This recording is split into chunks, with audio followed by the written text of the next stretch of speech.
Hoy vamos a ver un caso de finales del siglo XIX, así que relájate mientras nos vamos a Canadá.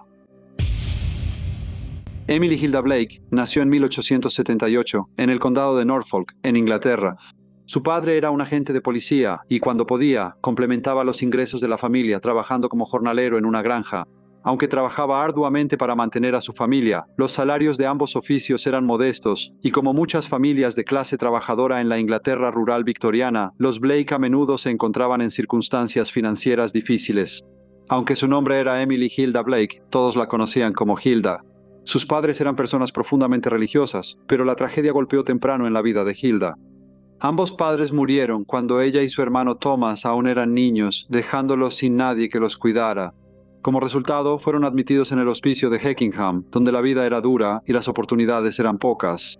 En ese momento, Gran Bretaña estaba enviando a miles de niños huérfanos, abandonados y empobrecidos a Canadá a través de varios programas benéficos de inmigración. Muchos de estos niños habían pasado tiempo en hospicios u hogares infantiles después de perder a uno o ambos padres, mientras que otros provenían de familias demasiado pobres para mantenerlos. Se esperaba que estos niños tuvieran la oportunidad de construir un mejor futuro en Canadá, donde eran colocados con familias de agricultores o empleadores que pudieran brindarles un hogar a cambio de su trabajo. Mientras que algunos encontraron amabilidad y estabilidad, muchos otros soportaron soledad, trabajo duro y malos tratos. Hilda y su hermano estaban entre aquellos los llamados Home Children, y en 1888, Lady Beauchamp organizó que ambos viajaran a Manitoba como parte de sus esfuerzos caritativos para ayudar a niños huérfanos a comenzar nuevas vidas en el extranjero. Hilda y Thomas fueron colocados en la casa de un hombre llamado Alfred Stewart, quien vivía con su esposa Leticia en el asentamiento remoto de Elkhorn, en la provincia de Manitoba. Ubicado en las praderas occidentales, Elkhorn era una comunidad aislada, a cierta distancia de las ciudades y pueblos más grandes de la provincia. Hilda no era feliz allí y después de un tiempo dejó la casa y se fue a vivir con el señor y la señora Rex. Sin embargo, el cambio provocó disputas legales. El señor Stewart acusó al señor Rex de secuestro de menores, un caso que finalmente fue desestimado, y en respuesta, el señor Rex demandó al señor Stewart por acusación falsa, y aunque ganó las demandas, la indemnización que recibió fueron muy pequeños. Después de esta prueba, Hilda fue a trabajar para un hombre llamado señor Charles Adams, quien representaba a Brandon en la Asamblea Legislativa de Manitoba. Trabajó muy duro y en 1898 dejó el empleo del señor Adams y entró al servicio del señor Robert y la señora Mary Lane, quienes vivían en la ciudad de Brandon, en Manitoba. En 1898, Brandon era una de las comunidades de más rápido crecimiento en la provincia, fundada solo 16 años antes. Tras la llegada del ferrocarril canadiense del Pacífico, rápidamente se había convertido en un bullicioso centro comercial que servía a los distritos agrícolas circundantes. Sus calles estaban llenas de tiendas, hoteles, iglesias y edificios públicos, mientras que el tráfico ferroviario traía un flujo constante de viajeros, comerciantes y nuevos colonos. Aunque el pueblo aún conservaba el carácter de una comunidad pionera, su rápido crecimiento lo estaba transformando en un próspero centro de comercio y agricultura. Hilda parecía feliz en Brandon, y quienes la conocían la consideraban una joven encantadora, con buena reputación, y que sentía un gran cariño por los 4 hijos pequeños de la familia Lane. El miércoles 5 de julio de 1899, lo que había comenzado como una tarde común en la casa de los Lane, de repente se convirtió en una tragedia. La señora Lane estaba colgando cortinas recién planchadas, mientras Hilda continuaba con sus tareas domésticas cerca de ella. Alrededor de las 4 en punto, se escucharon disparos. La señora Lane había recibido 2 disparos, uno en la espalda y otro en la cabeza. A pesar de esto, logró salir tambaleándose de la casa antes de colapsar en la acera. Algunos vecinos habían escuchado los disparos, y el señor Sampson fue la primera persona en correr para ayudarla. Cuando se dio cuenta de que le habían disparado, corrió a buscar a un doctor. Regresó un par de minutos después y le pidió a otro hombre que llamara a la policía. Luego ayudaron a la señora Lane a regresar a la casa, pero cuando llegó a la sala, murió. El tiroteo causó conmoción en la comunidad local, y la policía aseguró rápidamente la casa y comenzó a investigar las circunstancias que rodearon la muerte de la señora Lane. Los oficiales examinaron cuidadosamente el lugar, buscando cualquier pista que pudiera explicar lo que había sucedido. Sin un motivo evidente y pocas pistas inmediatas, los investigadores enfrentaron la difícil tarea de reconstruir los hechos de esa tarde e identificar a quien hubiera entrado a la casa y llevado a cabo el ataque fatal. La investigación fue dirigida por el jefe de policía de Brandon, James Kilkelly, asistido por el detective Foster y las autoridades de Winnipeg. La única testigo del terrible crimen fue la señorita Hilda Blake. Ella les dijo a los oficiales que alrededor de las 4 menos cuarto, un hombre llegó a la puerta y pidió comida. Ella dijo que le avisó a la señora Lane, quien estaba parada en una silla colgando cortinas, pero la señora Lane le dijo que estaba demasiado ocupada para atenderlo ni ocuparse de él. Hablando en voz baja, la señorita Blake entonces dijo que, sin la menor advertencia, el hombre sacó un revólver y disparó. Ella dijo que la bala alcanzó a la señora Lane en la espalda, justo debajo de los omóplatos, y cuando la señora Lane intentó correr, él disparó de nuevo. Ella dijo que él estaba tan cerca de ella que su vestido se chamuscó con el fogonazo de la pistola. La señorita Blake agregó que la señora Lane no cayó de inmediato, pero logró llegar a la calle, donde se desplomó. Cuando le preguntaron qué hizo el vagabundo después del tiroteo, la señorita Blake dijo que él salió corriendo por la puerta trasera y escapó. Sabiendo que tenían poco tiempo para atrapar al asesino antes de que desapareciera, la policía hizo sonar la alarma de incendios del pueblo, y la señal rápidamente hizo que cientos de residentes locales salieran de sus casas y juntos se dispersaron en busca del asesino. Hilda Blake les había dado la descripción. Dijo que el hombre era alto, con bigote y la cara sin afeitar. Agregó que vestía un overol azul, una camisa gris y llevaba un sombrero negro de ala caída. Según la señorita Blake, también llevaba un costal. Al anochecer, un vagabundo que coincidía con la descripción fue arrestado y llevado a la estación de policía. A medida que se difundió la noticia del arresto, una multitud enfurecida se reunió afuera gritando «¡Línchenlo!».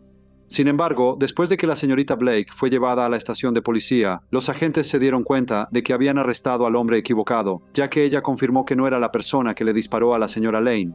Hubo numerosos reportes de extraños sospechosos en las horas posteriores al asesinato. Un testigo afirmó haber visto a un hombre que coincidía con la descripción del sospechoso corriendo hacia una zona de matorrales densos al este de la ciudad. Sin embargo, a pesar de una búsqueda exhaustiva, no se pudo encontrar ningún rastro de él. Se reportaron otros avistamientos de posibles sospechosos en todo el campo circundante, muchos de los cuales involucraban vagabundos o trabajadores itinerantes, pero ninguno pudo ser confirmado. La señora Lane era muy respetada en Brandon. Era madre de 4 niños pequeños, el mayor de solo 8 años de edad. Todos estaban decididos a llevar ante la justicia a la persona responsable de ese terrible crimen. Tan pronto como el procurador general Cameron recibió la noticia del asesinato, se puso en contacto con las autoridades locales en Brandon y envió miembros de la policía provincial para ayudar, además de ordenar que todos los oficiales disponibles colaboraran en la búsqueda del asesino. Sabía que la noticia del brutal crimen había causado una gran indignación pública y que había una enorme presión para identificar y arrestar al asesino lo más rápido posible. Al día siguiente, el 6 de julio, la policía encontró un revólver envuelto en un pedazo de periódico rasgado, escondido debajo de un barril en el camino detrás de la casa del señor y la señora Lane. 2 recámaras contenían cartuchos vacíos y las otras estaban cargadas. Esa tarde se llevó a cabo una pesquisa oficial presidida por el Dr. Fraser, el médico forense de la ciudad. Se visitó la escena del asesinato, pero aparte de concluir que la señora Lane había sido asesinada por una persona o personas desconocidas, no se llegó a ninguna otra conclusión. Otro hombre fue arrestado e interrogado. Más tarde fue entrevistado por la prensa y como hablaba muy poco inglés, la entrevista se realizó a través de un intérprete. Confundido por su arresto, preguntó repetidamente por qué lo habían detenido. Durante toda la entrevista permaneció tranquilo y no mostró ningún signo de miedo. Después de que quedó claro que no tenía ninguna relación con el crimen, fue liberado sin cargos. El primer avance significativo llegó cuando el jefe Gil Calde envió al detective Mackenzie a Winnipeg para ver si podía rastrear el origen del revólver que se había encontrado detrás de la residencia de los Lane. Sus investigaciones lo llevaron a Hinks & Smith Arms Company, donde un joven empleado le dijo que el 20 de junio una mujer había comprado un revólver barato junto con una caja completa de cartuchos.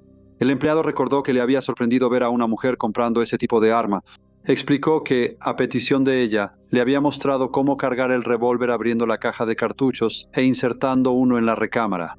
Dijo que ella también le había preguntado si podía comprar solo una parte de la caja de cartuchos, pero él le dijo que no, explicándole que solo se vendían en cajas completas.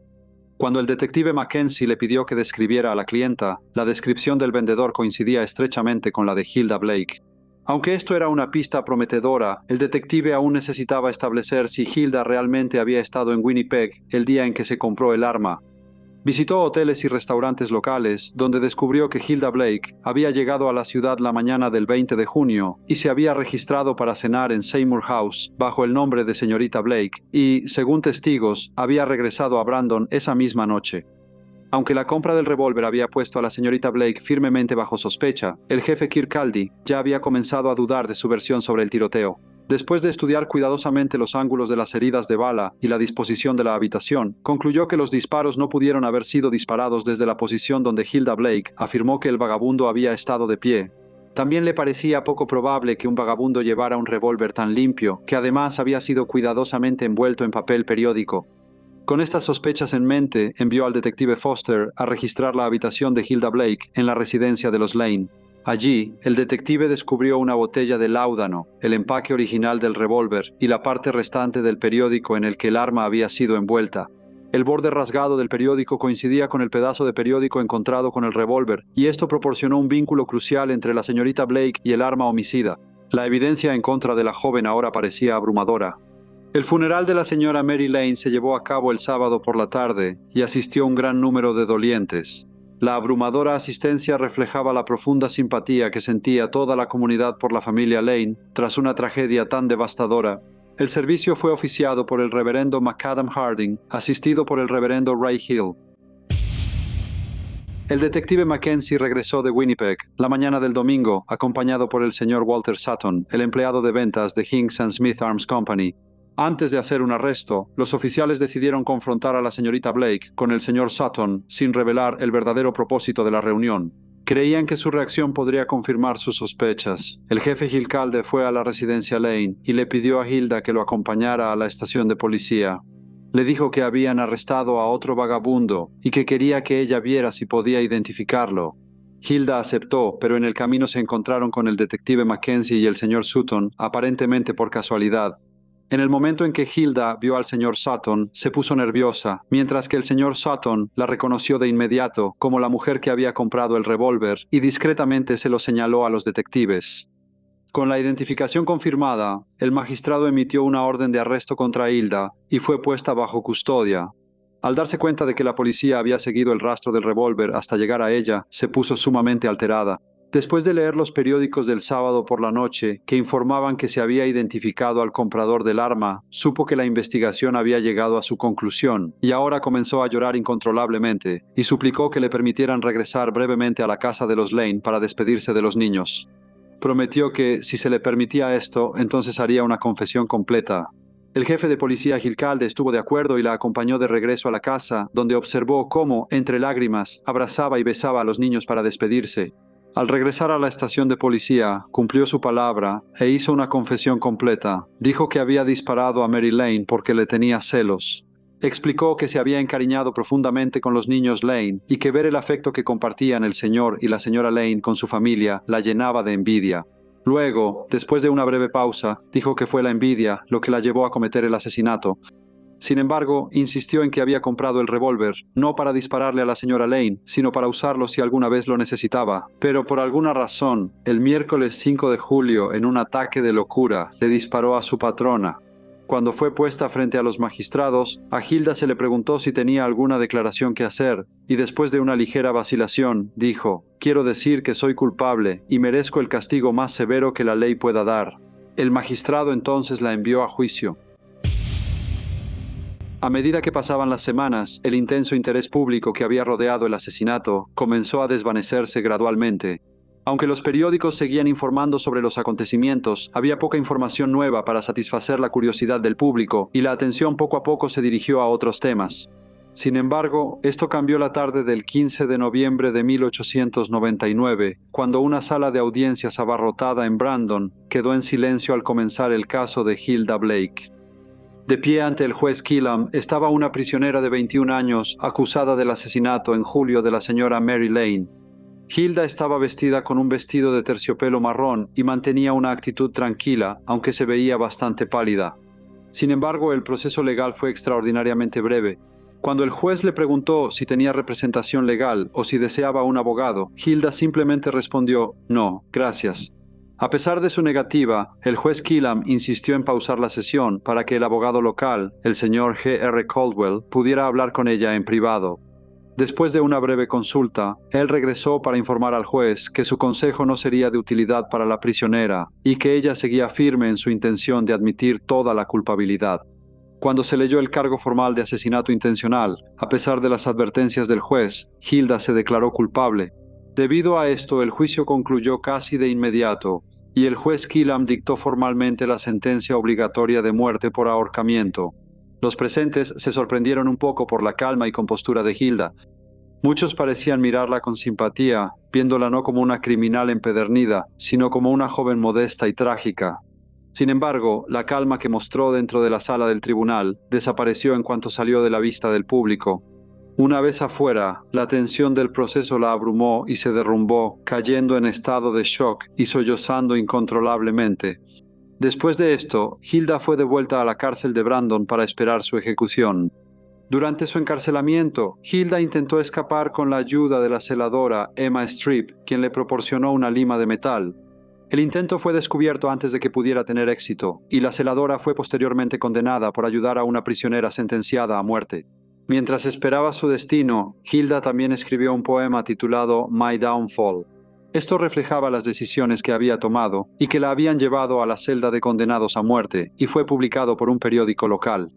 Afuera de la prisión, algunas personas argumentaban que su sentencia debía ser conmutada.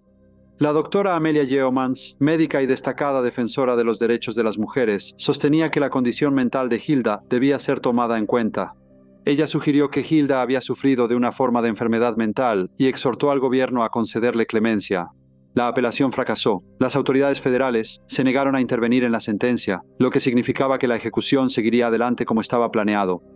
En la mañana del 27 de diciembre de 1899, Hilda Blake fue llevada a la horca. Ella enfrentó su castigo con dignidad. La ejecución se llevó a cabo en el patio de la cárcel de Brandon ante un pequeño grupo de testigos oficiales. En sus últimos momentos, Hilda llevaba el mismo vestido de terciopelo marrón que había usado durante su juicio. Justo antes de que se cumpliera la sentencia, pronunció sus últimas palabras: «No sean demasiado duros conmigo, adiós». Con su muerte, se convirtió en la primera mujer ejecutada en la provincia de Manitoba. Hola a todos y muchas gracias por escuchar. Como siempre, por favor, dejen cualquier comentario o retroalimentación que tengan.